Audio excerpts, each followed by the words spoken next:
Há momentos na história em que o silêncio diz mais do que qualquer palavra.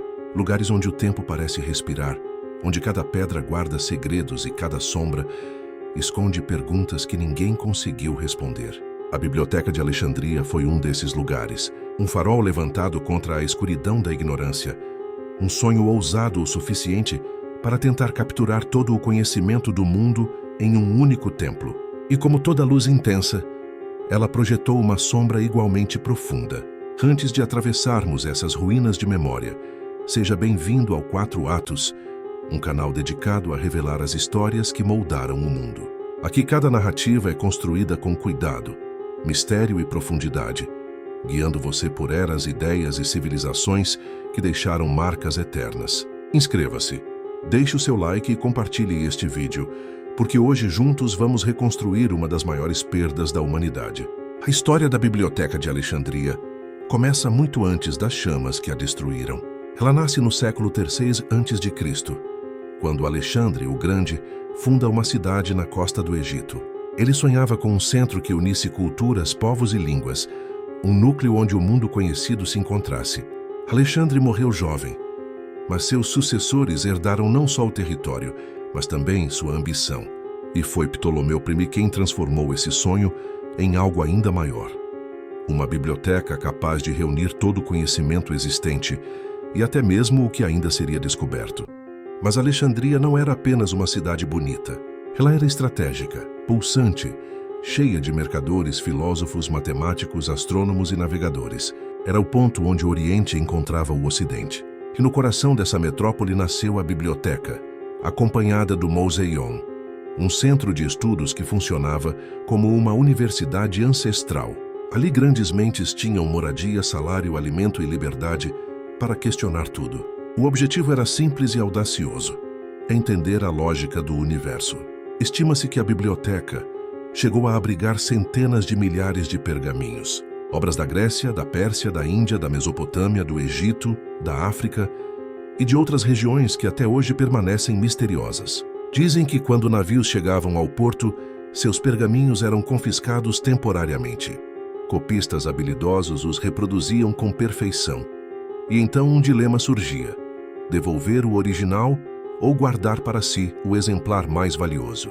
Em muitos casos, Alexandria escolhia a sabedoria. E ali, entre corredores silenciosos e salas iluminadas por lamparinas, mentes brilhantes mudaram o mundo. Eratóstenes calculou o tamanho da Terra com precisão impressionante. Herófilo estudou o cérebro humano como ninguém antes.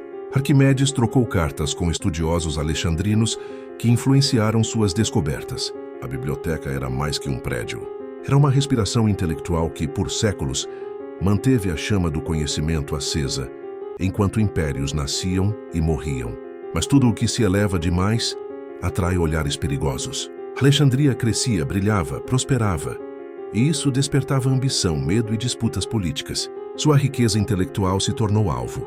Seu acúmulo de saberes incomodava. E como tantas vezes na história, onde há poder, há conflito. A biblioteca estava prestes a entrar em uma era de tormenta. A primeira grande destruição teria ocorrido durante a campanha de Júlio César no Egito. Em meio à guerra civil, uma frota inimiga se aproximava do porto de Alexandria.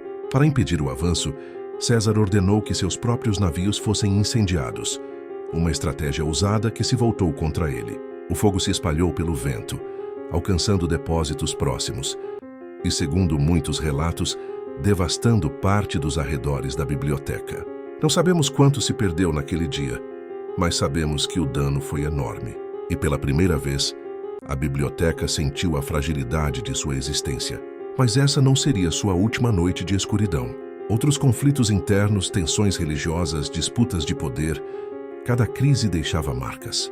E ainda assim, Alexandria insistia em renascer. Pergaminhos eram reescritos, espaços reconstruídos e o sonho persistia. A primeira parte da nossa história termina com a biblioteca ferida, mas não destruída. Uma luz ainda pulsa entre suas paredes, mas o mundo ao redor começa a mudar. E quando o mundo muda rápido demais, nem os maiores templos do conhecimento conseguem resistir por muito tempo. A segunda parte da nossa jornada começa em um período turbulento. Alexandria já não era mais a mesma cidade de outrora. A energia criativa ainda existia, mas agora estava cercada por tensões religiosas, revoltas populares e o crescimento de novos poderes que viam o conhecimento antigo com desconfiança ou ameaça. No século IV, o Império Romano passou por profundas transformações. O cristianismo se tornou a religião dominante, e antigos templos, escolas e centros de saber passaram a ser vistos com outros olhos. Não porque o conhecimento fosse inimigo da fé, mas porque o controle do conhecimento sempre foi um instrumento de poder.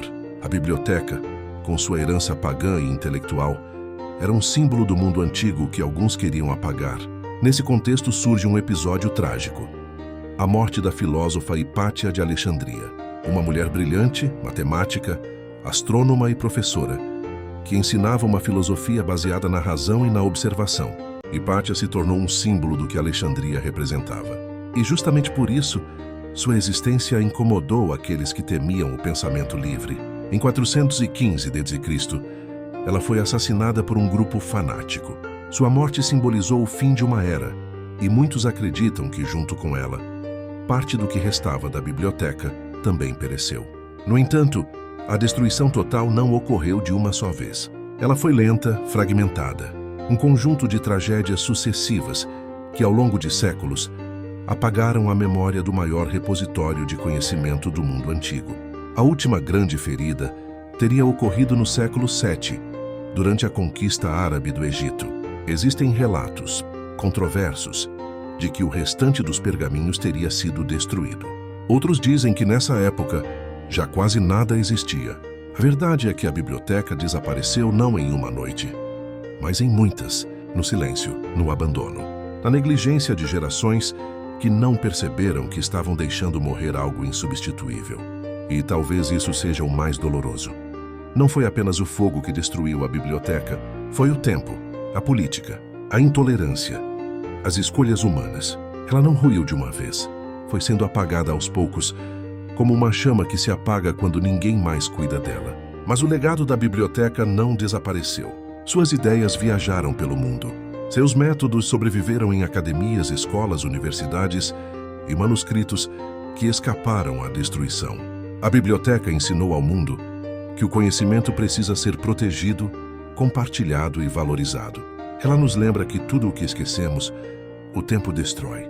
Que hoje, ao olharmos para a sua queda, percebemos que a maior perda não foram os pergaminhos queimados, mas as perguntas que nunca serão respondidas. As teorias que jamais conheceremos, as ideias que nunca floresceram. A Biblioteca de Alexandria nos mostra que quando deixamos o conhecimento morrer, nós também perdemos parte de quem somos. Se você chegou até aqui, obrigado por honrar essa história comigo. Se inscreva no 4 Atos, deixe seu like, comente e compartilhe. Isso ajuda este projeto a continuar iluminando o passado, para que nunca mais deixemos que a escuridão apague aquilo que a humanidade lutou tanto para aprender.